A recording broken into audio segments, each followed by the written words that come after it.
Hello everyone, Chrisa is here, and today we're doing the embrace again. This time, focusing on the action of pulling. So first, in our first video, we looked at how we push, and especially how we can understand how when we push, we are being pushed at the same time. And that energy, we can take it into the body. Don't let it stop at the elbow or at the shoulder, but we take it into the body and through the spine. We actually make it into a movement. So the same thing exactly we're going to do with the pull. The only thing is that the action of pulling will allow us to look into the shoulder axis. We've been talking about the hip axis for a long time, and the shoulder axis is equally important. You're probably have some sort of bad experience from some embrace that was supposed to be fantastic during a tango dance and ended up hurting your shoulder or your arm or your neck, something like that. So we will be looking into that, and our third video, we're going to be putting everything together. So this is an opportunity to look at the embrace as leaders and as followers, and to start understanding how the leading and following happens. Enjoy.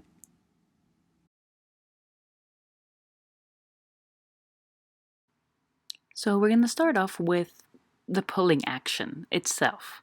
So settle in your point zero position. You're not committing in any direction, but you're ready to move. And you start pulling onto the band. And of course, you can choose a band that is a little bit more flexible or less flexible than mine if you want to get a little bit of a workout as well at the same time. And what I want you to notice is that as I'm pulling, I am allowing for a slight movement in the body. I am not particularly trying to keep things steady and in place. So you can see the rest of my body is moving, but I am mostly focused on the arms. It is more of an action of the action to pull. At the same time, I want you to notice that as you're pulling onto the rubber band, you're being pulled by the rubber band at the same time. Just moving in a little bit closer. So you can see what I was talking about when I was mentioning the body. And this is something that you want to feel in your dances as well, that this energy that's coming from the pull, it is being transmitted into the body. It doesn't stop with the arm.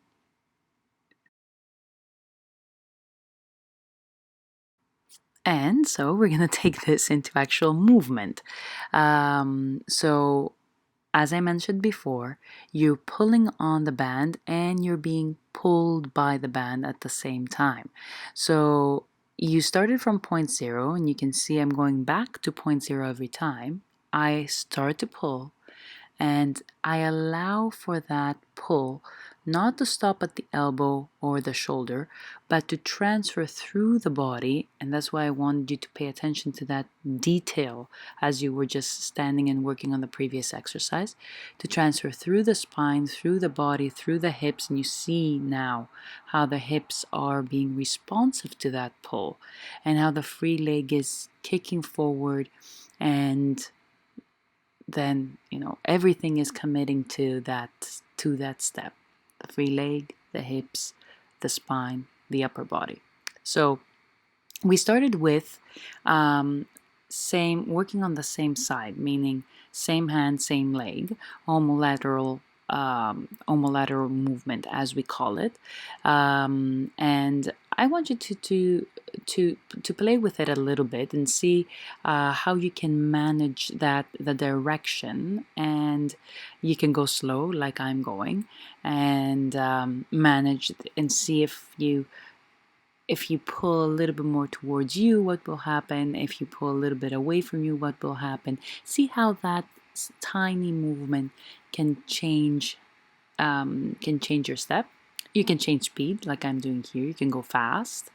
or you can go super slow and make that step stretchy.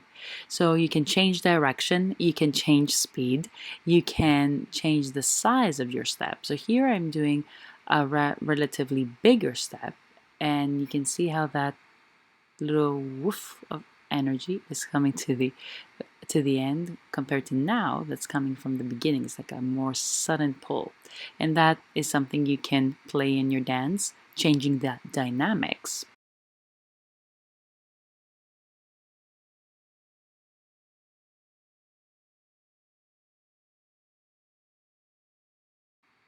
Next up is contralateral movement, or simply crisscross. The basically, left hand has the band, right leg is free. So this will create a more intense understanding of direction. A slight change, and you're going into a forward ocho. So try to spend enough time here to understand how to um, to make sure that this is the direction you want to go. And if you go in a crisscross, that's okay, as long as it was your initial intention. Again, you can change the size of the step, the speed, the dynamics, yeah, all the things that we did before.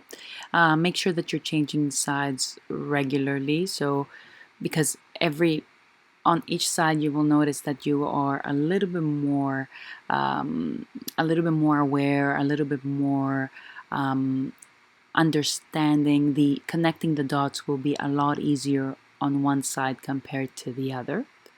And try to notice how the two sides are different. For me, this side is a lot better. Like my right hand is a lot stronger compared to my left. So I try to tell myself here, this is the moment to get more information about this movement. Feel more how this crisscross of energy is happening within the body, because this is a good time to think about other things, to go slower, to stretch out the step, because it is a more comfortable situation for me. I'm stronger on this side. So I take advantage to dive a little bit deeper and get as much more information, get as much more detailed as I can, so I can hopefully transfer more things over to the other side. So you're changing speeds, um, changing size of step. You can see how that can apply in milonga, for example, right? So try to play with it, especially on the side that you feel the most comfortable. And of course, ochos are up next. You're going to start with left hand holding the band, left leg is free, so homolateral movement. So this is the direction going forward, right? So what we're going to do is we're going to slightly take the arm out to the side, but we're going to be very careful about our shoulder. We want to feel how the that part of the arm that's inside the shoulder is moving inside it. It's turning inside it, and that turn is taken into the ribs, into the spine, down the spine, in the hips, in the legs. Not that the legs are passive, but for the purpose of understanding how can we more efficiently move the arm inside the shoulder, we make that point our focus point, and we make the arm the leader in this movement. Okay, so of course you change sides, and maybe here you can see it better, taking care of the shoulder, not letting it fall in or come up or do any weird business. You're doing it wrong if you're feeling tension in the shoulder, tension in the neck. And you know you're doing it right if you're feeling that this is a very efficient, very powerful movement. And our main focus is here not just to lead ourselves in the ocho, but to stay congruent in that joint. We're going to switch legs. We're not going to switch sides just for the sake of timing. And we're going to try to do the same thing. So what if I try, of course, set your direction, what if I try to go into a forward ocho on this side? So things might be a little bit tough, interestingly enough. So I'm trying to go, if I start to pull, and I want you to try it, that's why this is in this video, things are a little bit strange. So something is not quite there yet. For some reason, with that movement, things are not connecting. But if I pull and I go into a back ocho, things seem to be a little bit more, flowing a little bit more. So this is just an extra hint of when to use pushing and when to use pulling when you're leading leaders. This is specifically for you.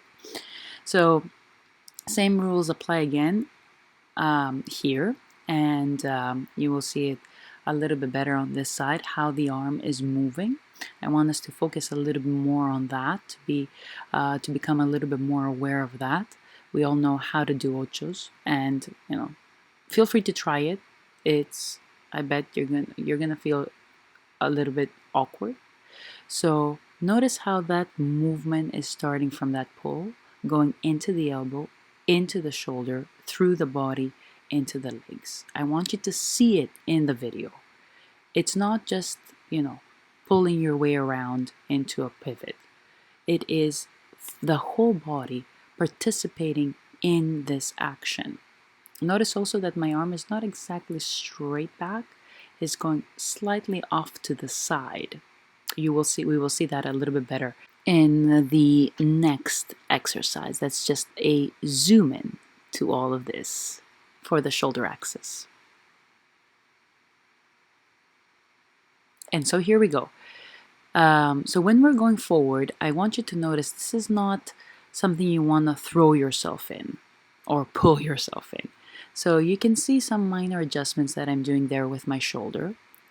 And if I aim to stay congruent in the shoulder, in the shoulder, you will notice that my arm is not going straight back, but it's going slightly to the side. So it's, let's see it here, it's creating an arch, and I'm exaggerating so you can see it. So it's not straight line back, it is slightly curved. And the body too is not following a straight line forward. Let's see, which would be the wrong version, like I am doing here. But let's see, what is the body doing? The body, when you're starting to pull, if you want to stay congruent in the shoulder, if you want to actually support and understand the shoulder axis, as you're going to pull back, you don't want tension like this, where your elbow is pushing back and your shoulder is coming up. You want to relax the shoulder, and that takes your arm slightly off to the side. With that, when that's happening, see how the body is starting to turn? You can see it in my hips. You can see in the shoulders how they're dropping also slightly towards the right. And the same thing happens when you're going crisscross. Let's see it here. So crisscross is even more accentuated. That's why I said before, you'll notice it's difficult, right, to create the direction, because if you try to pull straight back, as you saw, you're going into a forward ocho, which is okay. It's just that it wasn't what you planned for. If you let the arm flare out a little bit, then your shoulders are relaxed, your neck is relaxed, you're not hurting yourself, plus you're creating the direction that you initially wanted, and not a forward ocho like I'm doing here, not a crisscross action, but you're actually going straight even though you're consciously and or with awareness, we're going slightly off to the right, slightly twisting in the hips, slightly side bending in the shoulders, slightly twisting in the torso. So everything is like almost chaotic and moving into three different planes. So let's see how that applies in terms of the shoulder axis when you're doing ochos. So when I'm trying to turn, I'm making use of that flare, and I'm taking that movement, I'm applying a little bit more torsion, and I'm taking my body off to one side or the other, as you will see. But I'm always allowing for that movement in the shoulder throughout the arm to happen. You see the end result. So it's not to be strenuous in the shoulder. It's not to be holding tension in the neck. Is aiming to find movement that it is not blocking the rest of the body and is not forcing you to act on the next step. So you can easily stay. This is a way to know if you can easily stay here. This would be your embrace. Then you're fine, right? If you're forced to step, then something went wrong. You pulled yourself into this in the wrong way. So notice how the whole arm is rotating. The elbow is pointing upward. The fingers are turning all the way around. Same thing happens here, right? There we go. Embrace. So not like this, but like this. So all of these things that we've been talking about. Now we were more looking at them through the hip axis, noticing how the hips are built and want to move. Now we're going to look at them through the shoulder axis. So taking that into consideration, try to find the most efficient way to create a continuous movement from the hand, that is the leader, that's starting, that's the source, through the elbow, through the shoulder, staying congruent in the shoulder, checking for your embrace, and then connecting the dots, making your way down through the movement chain into the legs.